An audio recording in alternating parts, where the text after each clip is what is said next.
کہنے لگی میں لاوارث ہوں، میری ماں فوت ہو گئی، باپ نے آوارگی اختیار کی، میرے 4 بھائی ہیں جو خود آزاد پرست زندگی گزار رہے ہیں۔ میری ماں کی خواہش تھی کہ میرے بیٹی اور بیٹے نیکی کی طرف آئیں، گھر میں سے کوئی بھی نہ آ سکا، میں آ گئی۔ میں اب نیکی ہی میں آنا چاہتی ہوں تاکہ میری ماں کی قبر ٹھنڈی رہے اور اس کو سکون ملتا رہے۔ اور یہ کہہ کر وہ چلی گئی کہ میں آئندہ بھی آپ کی منت کرتی رہوں گی۔ آخر ہم سب گھر والے سر جوڑ کر بیٹھ گئے اور فیصلہ یہ ہوا کہ اس کو اجازت دے دی جائے۔ اور اب ہم نے اس کو اجازت دے دی ہے۔ گزشتہ 6.5 ماہ سے اس کی شادی ہو گئی ہے۔ شادی کی ترتیب کچھ یوں بنی کہ قوم جنات ہمارے بیٹے کو اٹھا کر لے گئے۔ 3 دن وہ وہاں رہا، لیکن 3 دن مسلسل ہمارا اس سے رابطہ رہا کسی نامعلوم کال سے، جس میں موبائل میں نمبر نہیں آتا تھا۔ فون کرتا کہ میں خیریت سے ہوں۔ بیٹے نے اپنی شادی کی جب داستان سنائی تو کہنے لگا میں جب وہاں پہنچا تو مجھے خوبصورت لباس پہنایا گیا جو کسی دور میں مغل بادشاہوں کا لباس سنتے تھے، جس میں خوبصورت تاج، شیروانی، شاہی جوتا اور ہاتھوں میں ہیرے جواہرات اور سونے کے کنگن، گلے میں سونے کے ہار۔ وہ لڑکی بہت مالدار ماں باپ کی بیٹی تھی۔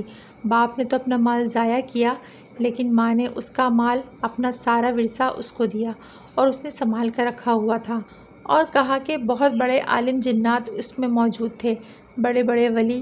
انہوں نے ہمارا نکاح پڑھایا اور نکاح کے بعد ہم ایک بہت بڑے محل میں داخل ہوئے جو میری عقل اور شناسائی سے بہت دور تھا۔ اس محل میں ہم جب پہنچے تو وہاں جگہ جگہ کمرے تھے، تخت تھے، جنات عورتیں خادمائیں تھیں۔ 3 دن میں وہاں رہا۔ تیسرے دن ہمارا ولیمہ ہوا اور ولیمے میں بہت بڑی تعداد سے دور دراز کے جنات موجود تھے۔ آخر وہ مجھے میرے گھر چھوڑ گئے۔ اب میری بیوی میرے پاس شب بسری کے لیے آتی ہے۔ لڑکے کی ماں کہنے لگی میرے بیٹے کے بقول میری بیوی امید سے ہے، دعا کریں اللہ پاک بیٹا عطا فرمائے۔ اب یہ واقعات سن سن کر میرے لیے داستانیں بہت پرانی ہو گئی ہیں، نئی نہیں ہیں۔ لیکن ایک چیز جو سب سے زیادہ بڑی اور سب سے زیادہ مجھے اکثر مشاہدے میں آتی ہے وہ یہ ہے کہ جنات کا عورتوں کو اٹھا کر لے جانے کے کیس بہت زیادہ ہیں، اور اس میں ایسی عورتیں جو 20-22 سال کی عمر کے قریب ہوتی ہیں، بعض اوقات 25-30 سال کی عمر اور بعض اوقات اس سے بھی زیادہ، لیکن اکثر 20-22 سال کی عمر کی خواتین کو جنات بہت زیادہ اٹھا کر لے جاتے ہیں۔ میں ایک سفر میں تھا، جنات کی گدنما سواری پر بیٹھا ہوا تھا، تاریک آسمانوں کے سفر میں، اور ایک فضائے بسیط تھی، ہر طرف خاموشی تھی، سناٹا تھا اور سواری مسلسل اڑ رہی تھی۔ یہ سفر کچھ لمبا ہو گیا، میں سمجھ گیا کہ آج فاصلہ کچھ بہت ہی زیادہ دور ہے۔ اڑتے اڑتے ہم آخرکار افریقہ کے ایک ایسے جنگل میں پہنچے جہاں مرد اور عورتیں برہنہ رہتے ہیں۔ وہاں بہت بڑے بڑے درخت، اتنے بڑے درخت کہ اگر 50 انسان بھی درخت کو اپنے ہاتھ پکڑ کر گھیریں تو اس درخت کا تنا نہیں پکڑا جا سکتا۔ اتنے بڑے درختوں پر جنات کا بسیرا ہے، ان جنگلات میں جنات کا قیام ہے۔ میرا جانا دراصل وہاں کچھ یوں تھا کہ وہاں ایک فوتگی ہو گئی تھی۔ میرے کچھ جنات دوست تھے جن کے رشتہ دار وہاں رہتے تھے۔ وہ مسلمان جنات تھے۔ ان کا بہت عرصے سے اصرار تھا کہ ہمیں علامہ صاحب سے ملاقات ضرور کرائیں۔ کئی بار مجھ سے وہاں ملنے بھی آئے، لیکن سفر کی زیادتی کی وجہ سے میں نہ جا سکا۔ اب ان کے سردار فوت ہو گئے۔ اب ان دوستوں کا اصرار تھا جو یہاں کے دوست جنات تھے، کہنے لگے آپ ضرور چلیں، وہاں ان سے تعزیت بھی کریں اور دعا بھی کریں۔ یہ سفر کچھ ایسا تھا کہ جمعرات کی رات کا یہ سفر تھا۔ کچھ یوں ہی تھا کہ میں ساری رات سفر میں ہی رہا۔